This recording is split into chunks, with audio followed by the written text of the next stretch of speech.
Hi, I'm Jane Esselstyn. I'm Ann Esselstyn. And we are doing recipes not only from our cookbook, the Prevent and Reverse Heart Disease Cookbook on this channel, but from some of our other books. And this is from Plant Strong, which is a book that my brother Rip Esselstyn wrote and I did all the recipes for. And this recipe... So good, this recipe. Ooh, it's called Thai Slaw. And now, just as a total warning, it has peanut butter in it, so if you have an allergy or if you have heart disease, steer clear of this, because eating nut butters is not part of our protocol, or if you will, for those people with heart disease. Okay. But with summer coming, Jane couldn't resist having this delicious addition. And we get to eat what we make after we make it, so none of us can resist. So Thai Slaw from this book is on page 237 if you're following along. And what I love about this is that it uses cabbage, and I don't always have a ton of recipes that I use cabbage in. Do you have a lot of cabbage in? I love red cabbage, and I keep it in my refrigerator. I bet you could use red cabbage in this. It would be beautiful, and I also put it in salads all the time, and it never dies. It lives. It goes for months, so it's great. It is like it's made of rubber. And yeah, red would be really pretty in here. I wish we'd done that. Make yours with red, which is actually purple. Purple cabbage. So we finely chop about half a head of regular sized cabbage, or less or more, depending on what. And while she's doing this fine chopping. I'm not too good at fine.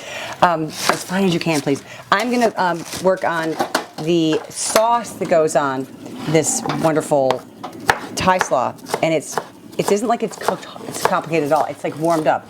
And it's just salsa, your favorite salsa, doesn't matter what kind of salsa, you know, what brand or whatever. Maybe you even make your own salsa, good for you. And then you add some peanut butter to your salsa. I mean, Jane, already this feels... Jane, is this false? No, you're cubing it, making the ribbons.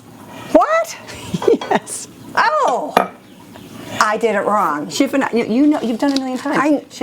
I don't do this. This is yours. You're having stage fright or something. You're the one that taught me how to do this. And then some minced ginger. Love the minced ginger. It's what gives it that beautiful, in my mind, the Thai flavor. There's a little bit of water and a little bit of maple syrup. Just a tiny bit. But I'm getting every little bit of that tiny bit. Add it in and... Jane, is this good?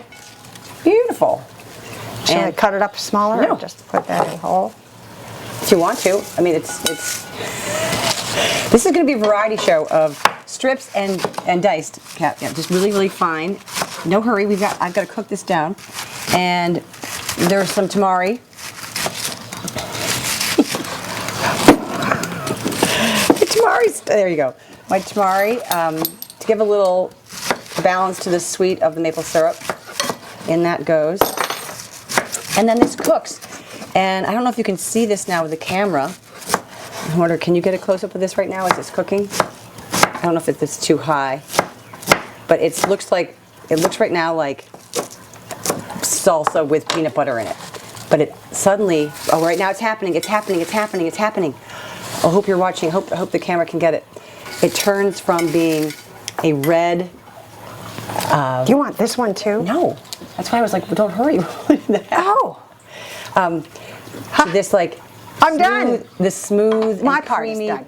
The smooth and creamy... chop up that too if you don't mind. Sauce that is universal in color and has a great... Doesn't that smell great? Mm-hmm. So it's that peanut butter and the hints of ginger and yummy. Okay, so this is actually done. It just has to be warmed up to the point where it becomes that uniform color. So off. Jane, how much cilantro? Hold on. Let's let red pepper flakes. Sorry, there's red pepper flakes. And 2 to 3. 1, 2, 3 shakes of that. Adds a little heat. You know, I've never...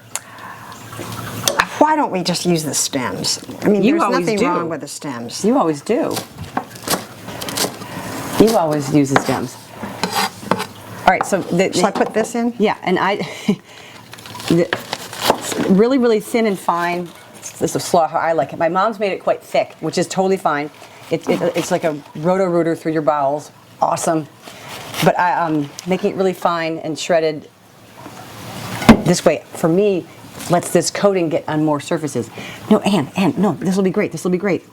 No, I'm just comparing. All right, and the cilantro is for an end at topping, but she would, of course, put it in. I feel like this is cooking with my 5-year-old niece right now.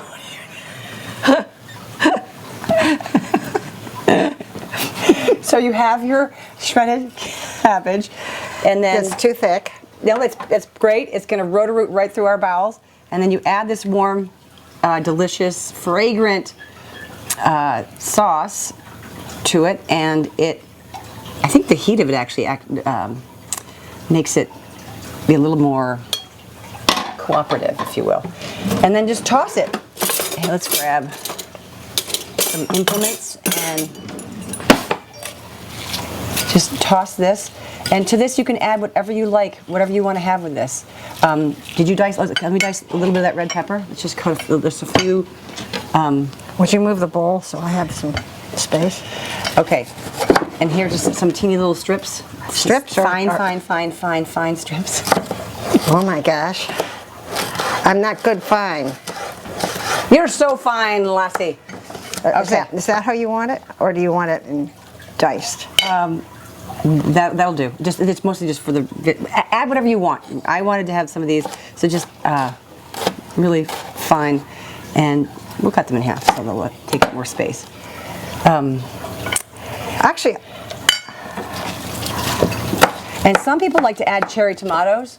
Have cherry tomatoes. I think it would look good to have them in little bites. Yeah, we have cubes of cabbage and green pepper, and strips of cabbage and green pepper. Cilantro is optional. If you don't like cilantro, then just don't put it in. Or put parsley in. Or you know what? Or Thai basil. Thai basil in here would be just absolutely harmonious with the rest of the recipe.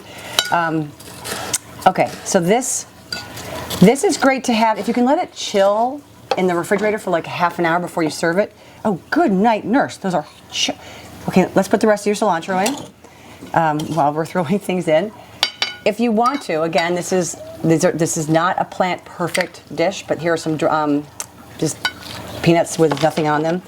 If you want to dice these up a little bit and add them on top, not dice them, but just mince, crush them, roughly coarsely chop them.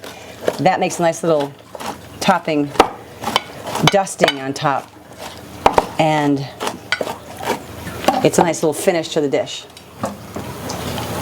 So here is our funny looking dish, but it is delicious. And normally I would want to I'm just going to make it look professional. It's professional top to bottom here. Because I think maybe the different sizes are good. Yeah, variety show. Oh, this is such a treat of a dish. It is. It's delicious. And with summer, it's quick to make. Yeah, there was no time, and we're all gonna have a little bite. We're all gonna have a little bite. And give it a go. Again, it would be best to let the flavors bloom for a little bit of time. So if you make this ahead of time and take it to your block party, your book group, the 4th of July, family reunion, whatever it is this summer, it'll taste better than it does right out of the pot because it'll bloom. Mm. How is it? Oh, you got a cilantro stem. Mm. It's warm. Mm. Thumbs up from good behind the camera. That's great. All right. So, and it's really nice having different sizes of strips. Of course it is. We're different sizes too. All right. All right. Tell us what you put in your Thai slaw. Thank you.